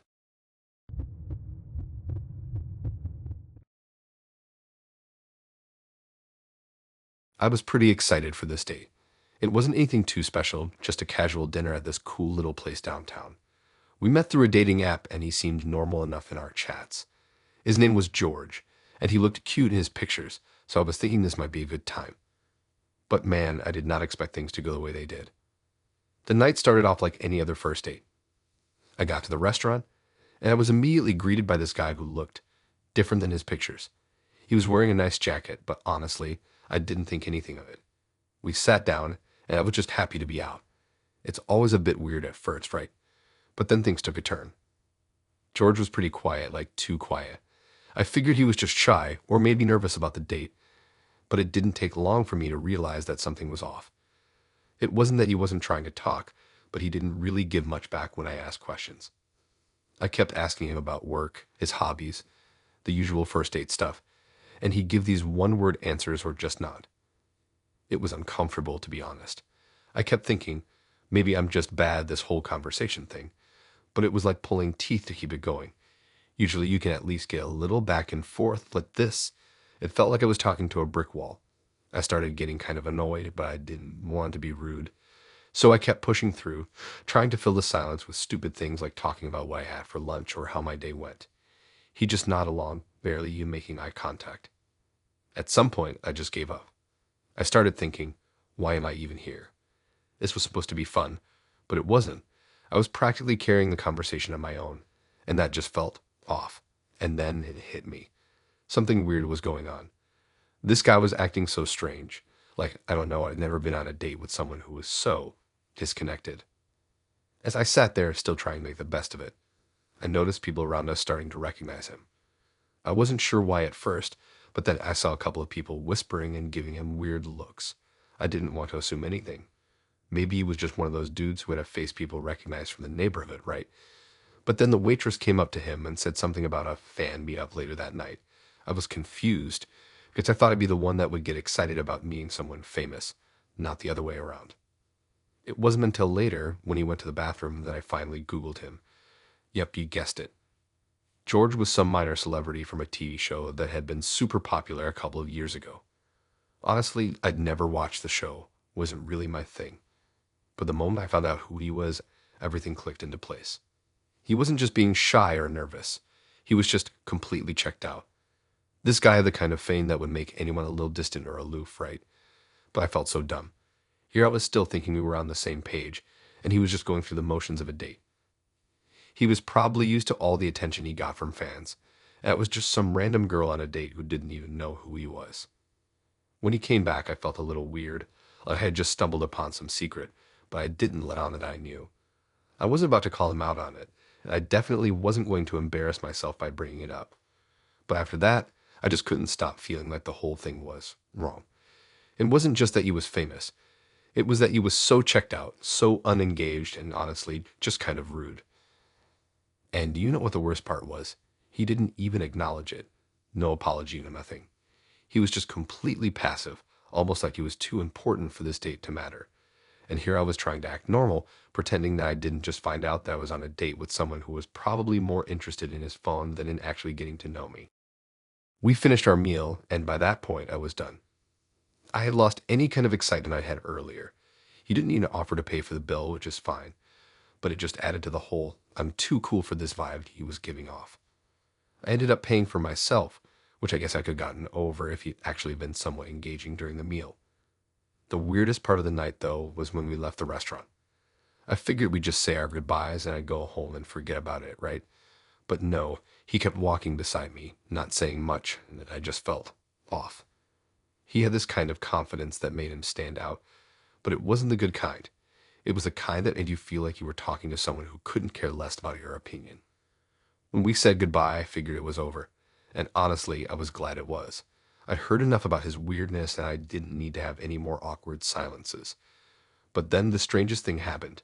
He actually messaged me later that night, thanking me for a nice time, but he didn't really apologize or try to engage further. It was like he had no interest in me as a person. I haven't spoken to George since. He probably thought I'd be some starstruck fan, but I wasn't. I just wanted to have a normal, fun night out. I didn't sign up for the ghosting vibes or the silent treatment. Now, I look back and laugh a little, but at the time I couldn't help feeling like an idiot. The funny part, I still get his updates on social media from time to time, and every time I see him I remember that night. Maybe he's great on TV, but as a date, definitely not my type.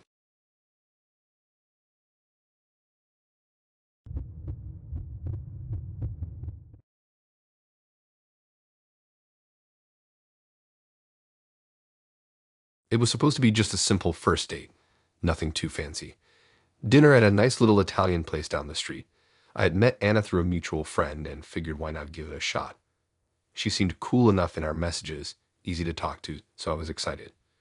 Maybe it was a little too early to be thinking about how things might go, but hey, who doesn't hope for that instant connection, right? I picked her up around 7. She was cute, dressed nicely, and had that kind of smile that made you feel like you were doing something right. We went to the restaurant, got a table, and it was all pretty normal. The food was good, the conversation flowed smoothly, and everything seemed like it was going well. But then, about halfway through the meal, things took a weird turn. It started with a strange shift in Anna's mood. I didn't think much of it at first. Maybe she was just a little shy or uncomfortable. I figured we'd settle into it, but then I noticed her fidgeting a lot more than usual. She started checking her phone constantly, her face tightening up every now and then. I could tell something was off, but I didn't want to pry. I mean, it's a first date, right? Who wants to come off as too invasive? But then it happened. Anna stood up from the table and rushed to the bathroom. I thought it was just a quick trip, but after a few minutes, I started getting that weird feeling in the pit of my stomach. It wasn't like she was gone for ages, but it was long enough that I started wondering what was going on. Eventually she came back, looking a little pale, disheveled. She sat down across from me and avoided eye contact. At first, I thought maybe she just wasn't feeling well. I mean, we've all had those moments where our stomachs don't quite agree with us. But then she said something that I didn't know how to respond to. She told me she wasn't feeling great. I could tell something was wrong, but I didn't know the half of it. At this point, I assumed she just had some kind of food poisoning or stomach bug. But then her eyes widened and she froze mid-sentence. I could feel the tension building. That's when the unmistakable smell hit me. It was subtle at first, so I tried to brush it off. Maybe it was someone else's meal or something. But no, it hit me harder the longer she sat there. The more I stared at her, the more it clicked. Something wasn't right. Anna's face turned bright red. She looked down at her lap and shifted uncomfortably. I don't know what it was, but in that moment, it was like I could see the realization dawn on her. She had done it. She had pooped herself, right there in the middle of our date. My mind raced trying to process what had just happened. I could feel the awkwardness settle in like a heavy cloud over the table. I wanted to say something, anything, but I couldn't find the right words. Anna wasn't making eye contact with me, just sitting there frozen, clearly embarrassed, trying to make herself as small as possible. I didn't know what to do. I wasn't prepared for this, wasn't prepared to have the situation turn so, well, gross. But I had to do something, right? I mean, it's a first date. This wasn't the scene I had ever envisioned. I could tell she was spiraling in her head, probably thinking that she had completely ruined the night. And honestly, I wasn't sure if I could even salvage it at that point. The smell was enough to make me feel lightheaded. I was fighting the urge to run out of there myself. But in some part of me, I knew it wasn't her fault. Everyone has accidents, right? Maybe this was just a really unfortunate turn of events. After what felt like forever, Anna stood up quickly, clutching her purse to her chest, and rushed back to the bathroom. I sat there in a daze, trying to figure out whether I should just get up and leave, or if I should stick it out. Should I leave? Should I go in there and comfort her? The whole thing felt surreal. I kept telling myself, it's just a first date. This happens. She came back out after a while, and at this point, I could tell she was in full-blown panic mode. Her face was flushed, and she was avoiding looking at me altogether. She kept saying she was really sorry, but I could see she was on the verge of tears. It wasn't just that she'd had an accident. It was the humiliation that she was feeling. She was spiraling and apologizing over and over, practically begging me not to judge her. Honestly, I felt awful for her. I had no idea what to say, but I didn't want to make things worse. We sat in silence for a minute before she finally looked up at me. It wasn't the most graceful moment of my life, but in some weird way, I just had to laugh. I mean, it was insane. Who would have guessed something like this could happen on a first date? I told her it was okay, but I was trying to figure out how to end the night without making it more uncomfortable than it already was. She said she understood if I wanted to leave, but I didn't know if I could sit through dinner anymore. The whole thing was just too awkward to come back from. Eventually, we both agreed that it was probably best to call it a night. I offered to drive her home, but she was adamant that she would take care of it. I didn't want to make her feel worse, so I just paid for the meal and we parted ways. It wasn't a grand exit, that's for sure. It felt like one of those moments you just try to forget as quickly as possible. After that, I didn't hear from Anna for a few days. I figured that was the end of it. She probably never wanted to speak to me again after what happened. But then she messaged me. She apologized again, said it was embarrassing, but thanked me for not completely freaking out. We actually ended up talking a little bit more, but it didn't take long for me to realize that this was one first date I wouldn't ever forget. I don't know what happened to Anna after that night, but I hope she found someone who could handle her worst moments with grace. Maybe that wasn't me, but who knows? Life's weird like that.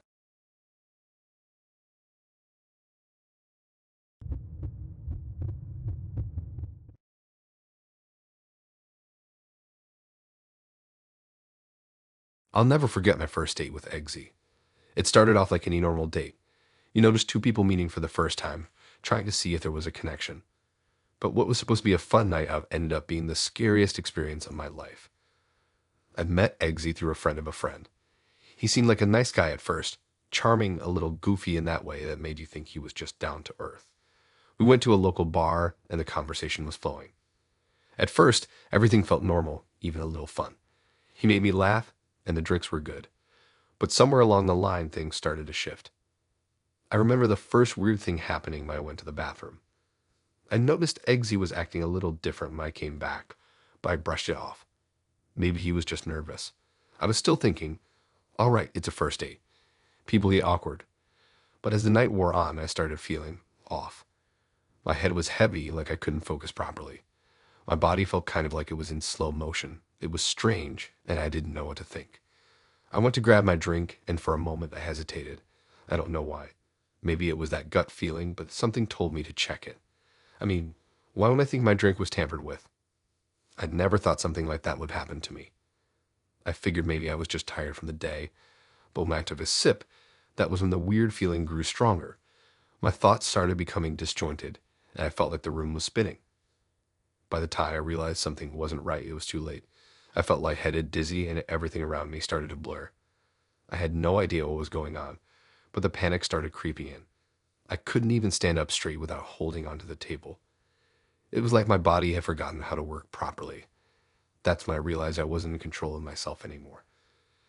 Eggs was still sitting there, looking at me with that smile of his. But now it seemed like it was more of a smirk. I can't even explain it, but there was something cold behind it. He kept talking, but it was like his words were just floating around me.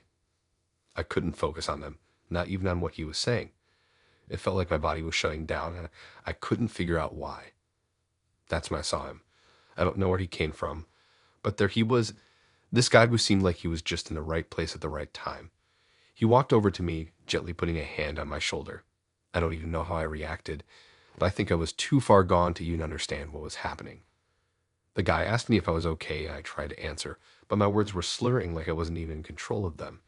He looked at Eggsy, who was now sitting back with his arms crossed, and that's when I saw it, the look in his eyes. It wasn't the look of a guy who was genuinely concerned. It was more like he had been waiting for me to go out of control, and that realization hit me like a ton of bricks. Eggsy had drugged my drink. I felt like I was floating out of my body, and I didn't even know what to do. But the guy who would come over to me wasn't going to let me fall. He stood close by, keeping a steady grip on me, helping me stay upright. I could barely keep my eyes open, but he stayed with me, guiding me out of the bar.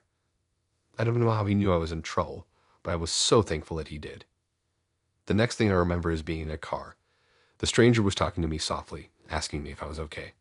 I tried to respond, but my mind felt like it was in another world. All I could do was hold onto his hand as he drove me somewhere. I don't know if he knew exactly where my house was, but somehow he got me there. When I finally stumbled out of the car, I was still in a haze, but he walked me to my front door and made sure I got inside safely. I don't even know why I trusted him. Maybe it was because I had no choice. I was completely out of it. But as soon as I got inside, I collapsed onto my couch and everything just hit me. I had been drugged. I had been completely vulnerable, and the only reason I was okay was because of this stranger who somehow knew exactly what was happening. I don't know if he could see what was going on in the bar, or if it was just pure instinct, but he was my saving grace that night. I woke up the next morning with the worst headache of my life, but I could remember everything that happened. Everything from the moment I drank that last sip of my drink to when the stranger helped me get home. It took me a few days to recover, physically and mentally. But the strange part, the guy who helped me, the one who had saved me that night, kept checking in on me. He texted me, sent me messages, and made sure I was okay. As time passed, I started to realize something. The guy who saved me wasn't just a random person. He was someone who would become a big part of my life. His name was Jason, and what started as a moment of sheer panic and terror on that night turned into something beautiful. Jason wasn't just a stranger. He was my hero. And after everything that happened, I knew I had to get to know him better. So we started talking, really talking, and before I knew it, I was seeing him more and more. A year later, we were engaged. The guy who saved me from a situation that could have ended so differently turned into the love of my life. We're married now, and I still think about that night.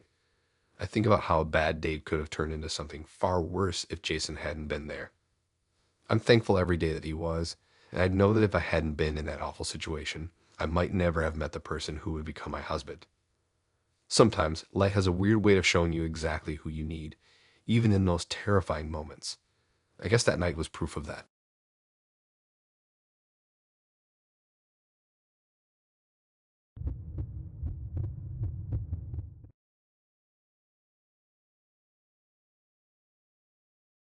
I'd never expected a simple dinner date to turn into something that would make me question everything I knew about relationships. I was feeling pretty good about meeting Melody. We'd been talking for a while on an app, and everything seemed pretty normal. She was cute, had a good sense of humor, and was into some of the same things as me. So when we set up a date at a local restaurant, I was excited. I had no idea that this dinner would go from 0 to 100 in a heartbeat, and I'd end up sitting there, trying to figure out if I had accidentally walked into an episode of some reality show. When I arrived at the restaurant, I saw her immediately. She was sitting at a table with someone else, and for a second, I thought maybe she had brought a friend along for moral support, which, I mean, is fair. But no, as I got closer, I realized this wasn't just a friend, it was her sister. And they both looked at me like they were expecting something. I wasn't sure what that something was, but I could feel it in the air. I sat down at the table, and they both greeted me with these big smiles, but there was this weird energy between us. It felt like I had just stepped into a family gathering, not a casual dinner date. At first, I tried to brush it off. I thought maybe they just had a close-knit bond, which is fine. We started chatting, and things seemed to be going okay. I mean, it wasn't exactly the date I'd imagined, but it wasn't bad. The conversation wasn't as awkward as I thought it would be with two people I'd never met before, and I even laughed at a couple of jokes that Melody made. But then the weirdness started. Melody's sister wasn't really talking much, just kind of listening and giving me occasional glances. I figured maybe she was shy or just there to hang out, which again, I didn't think was that big of a deal. But then, out of nowhere, Melody dropped the bombshell. She leaned in a little closer, I swear, for a second, I thought she was going to tell me something super personal. Maybe she liked to collect rocks, or she had some wild hobby that she thought I'd find weird. Instead, she looked at me like she was serious and asked if I'd ever thought about being in a polyamorous relationship. At first, I thought I misheard her. I mean, we were just getting to know each other, and I didn't think I had given off any vibe that I was looking for something like that. But she wasn't joking. She was staring at me, waiting for my response like it was the most normal question in the world. Her sister, who had been quiet up until then, suddenly chimed in, looking at me like I was the one who was about to mess up. Apparently, Melody and her sister had always been close. So close that they didn't like being apart. And according to Melody, they had this unspoken bond that made it hard for them to be with other people without including each other. That was the moment I realized this was way beyond a normal relationship talk. That we're both in this mindset of, well, we're a package deal, and if I wanted to be with one of them, I was going to have to consider the other. I was sitting there trying to process what was going on. I mean, it wasn't just a casual date anymore. It was some weird arrangement that I didn't sign up for. I tried to play it cool, not wanting to make things awkward right off the bat. But inside, I was freaking out. I mean, I was just there for a simple dinner. I didn't expect to leave knowing that I might have been invited into a relationship with two people. It didn't help that they were both looking at me like I was the one who had to decide right then and there if this was something I was okay with. I didn't know what to say. What do you even say in a situation like that? Do I tell them I'm not into polyamory? Or do I lie and say I'm open-minded, even though this was way outside my comfort zone? I wasn't even sure how to bring it up without being rude. So I tried to deflect the question a little, changing the subject to something more neutral, like the food or some random fact I had read earlier. But Melody wasn't having it. She was persistent, asking if I was okay with the idea and if I thought it was something that could work. The whole time, her sister didn't say much. She just sat there, watching me closely, like she was waiting for me to make the wrong move. At this point, I was starting to feel more like a deer in headlights than a guy on a date. I could feel the pressure mounting, like I was about to fail some big test, but I had no idea what the right answer was. It felt like I had to make a choice. Melody and her sister were this inseparable duo. If I wanted to have anything to do with one of them, I'd have to accept the other as well. I tried to keep my cool and gently let them know that I wasn't really looking for that kind of relationship at the moment. I wasn't sure if they understood or even cared. Melody smiled politely, but I could tell she was disappointed. Her sister didn't say anything, but I could see this look on her face, like she was silently judging me for not being more open-minded. After that, the mood of the date shifted. We finished the meal in awkward silence. I could tell they weren't happy with my answer, and honestly, I wasn't happy either. I had come in thinking I was just going to get to know someone new, maybe make a new connection, and instead, I was left sitting across from two people who seemed to think that being together meant being together for everything. They didn't care that this wasn't something I was comfortable with.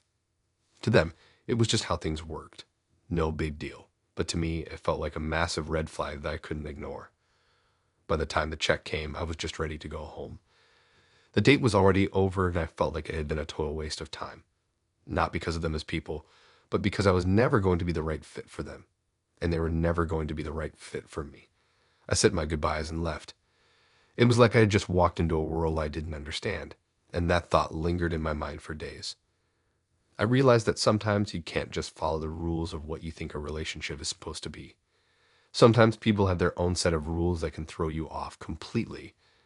And in my case, I realized I wasn't quite ready to be part of a package deal with anyone, let alone with two sisters who had decided to never be apart.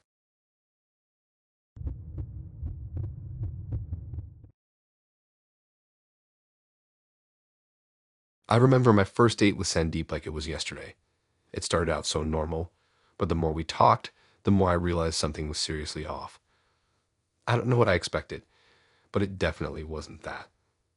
So I met Sandeep through a mutual friend. We had been texting for a little while, and everything seemed promising. He was sweet, funny, and seemed genuinely interested in getting to know me. When he suggested we meet up for dinner at this cozy little Italian place in the city, I thought, why not? I was excited, but little did I know that this date would end up being the most awkward, uncomfortable, and downright bizarre experience I've ever had. When I showed up, I could tell something was off from the get-go. Sandeep was already seated at a table near the window, scrolling through his phone. He looked fine, I guess, maybe a little too distracted, but nothing that screamed danger. I mean, we all get a little nervous before dates, right? I sat down across from him, and he gave me this half-hearted smile. At first, it seemed like a typical first date. Small talk about our jobs, the weather, the usual. But the more we talked, the more I started to notice something weird. He wasn't really there, like he was physically present, but mentally he seemed miles away. His eyes were a little glazed over, and it felt like he was forcing himself to pay attention to what I was saying. I brushed it off at first. Maybe he was just having an off day, or maybe he was nervous. But then, as we were talking about past relationships, he said something that threw me completely off guard. Sandeep casually mentioned that he was in love with someone else.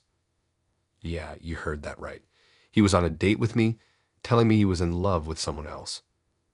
I tried to laugh it off, thinking maybe he was joking or being sarcastic, but the more he talked, the more I realized he was dead serious. He didn't even seem embarrassed or uncomfortable. It was almost like he was indifferent to the whole situation. He just told me that he only came to the date because his mom wanted him to, and that he wasn't really interested in dating anyone else. He was already in love with this other person, but he had promised his mom he'd give it a shot. I didn't know what to say. I mean, who goes on a date with someone and then casually admits they're in love with someone else?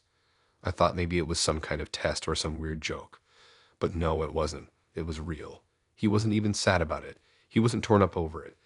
It was like he was explaining his feelings in a completely detached way, like he didn't even care that he was sitting across from a person who was basically a stranger to him.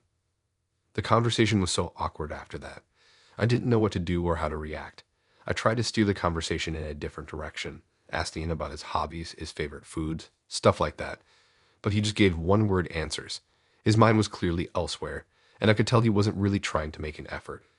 It was like he was physically present, but emotionally checked out.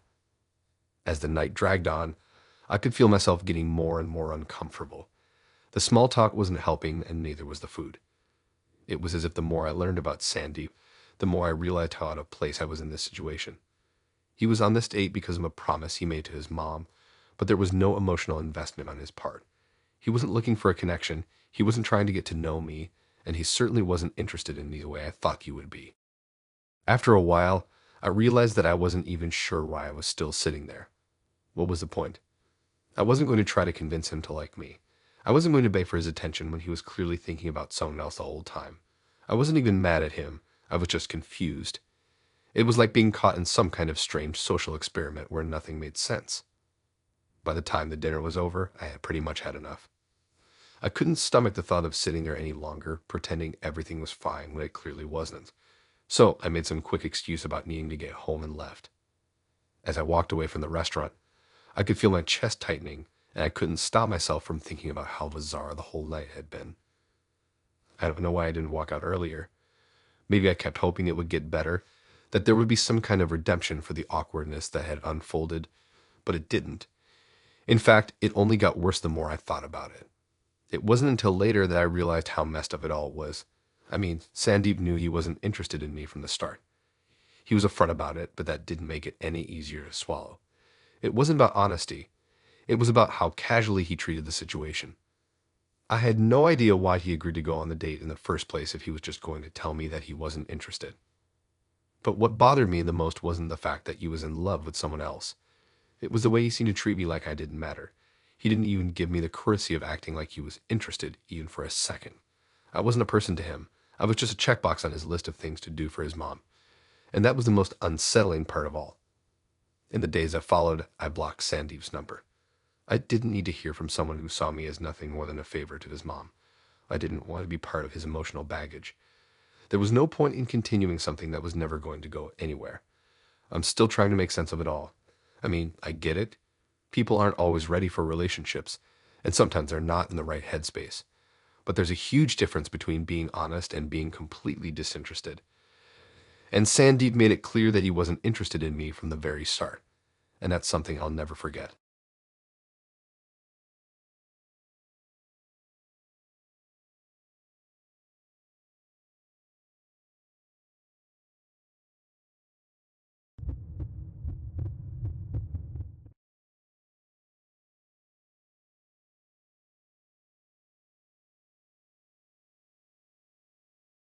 Let me tell you about the most bizarre first date I've ever had.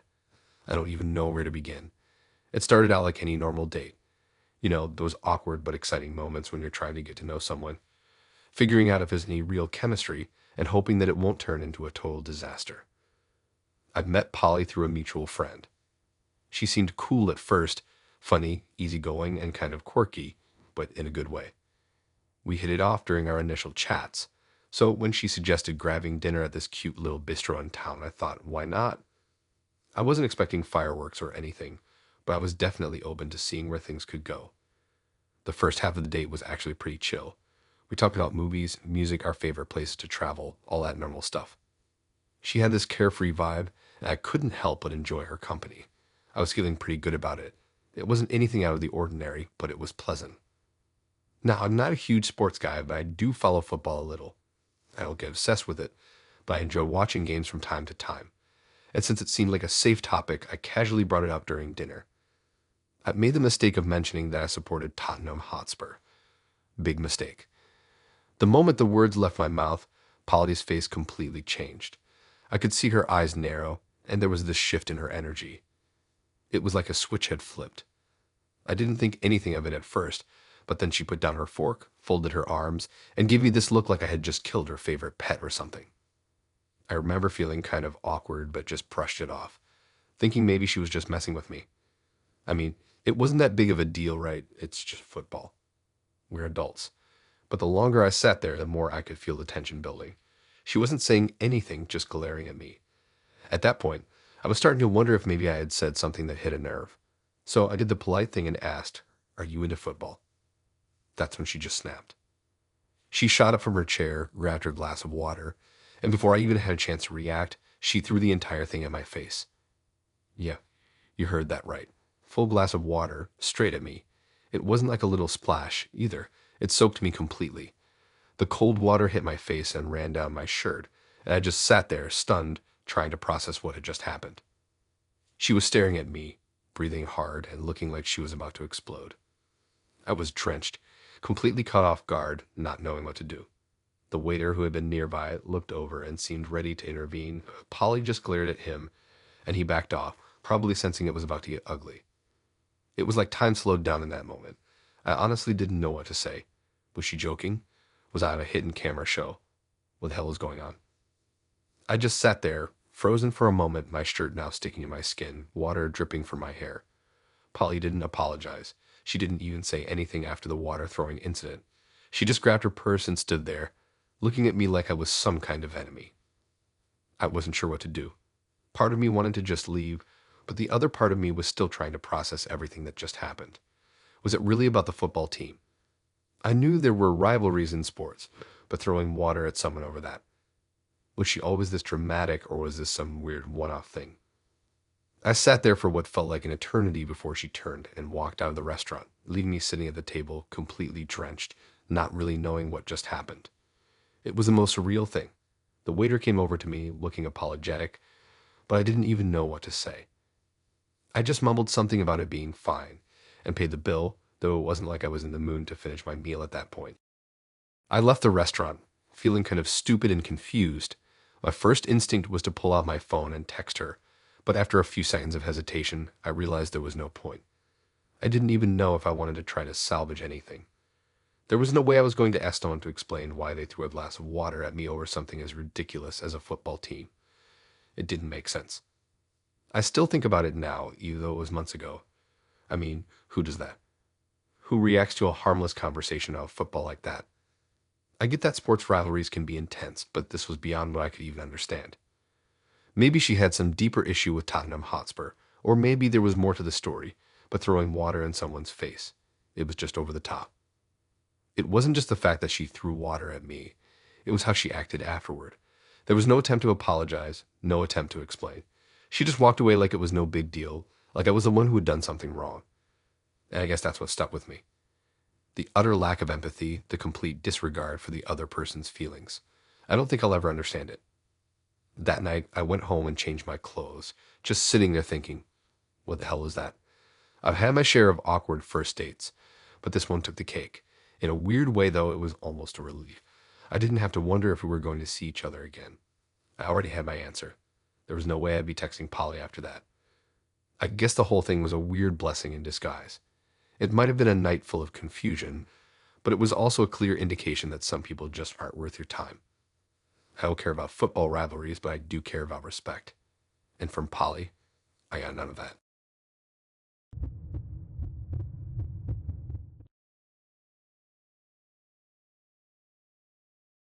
Okay, so let me just start off by saying that first dates can be awkward enough as it is. You're trying to make a good impression, you're a little nervous, and you just hope you don't do anything embarrassing. But what happened to me? It was the stuff of nightmares, and honestly, I don't think I'll ever be able to forget it. It all started with Adrian. We met through a mutual friend, and he seemed nice enough. He had that kind of calm energy about him, but at the same time, I could tell he was the type to keep things close to the chest. He didn't talk much about himself. I figured it was just his personality, but I didn't think much of it. He asked me to meet him at a coffee shop downtown for our first date, and honestly, it seemed pretty low key. I was all for something chill. We talked for a couple of hours, and it wasn't bad at all. He was polite, and we had some common interests. Nothing overly exciting, but he didn't make me feel uncomfortable either. If anything, I thought I could see myself hanging out with him again. But then things got weird. We wrapped up the date, and I told him it was getting late. He'd offered to walk me home, and I wasn't really thinking twice about it. I'd been on dates before where things didn't exactly end with fireworks, and I figured this was just another one of those. So I agreed to let him walk me to my apartment, which was only a few blocks away. It wasn't the longest walk, so I didn't think anything of it. But as we walked, he started acting a little off. Like the conversation wasn't flowing the way it had in the cafe. It was like he had shifted gears, and I could feel a tension in the air that wasn't there before.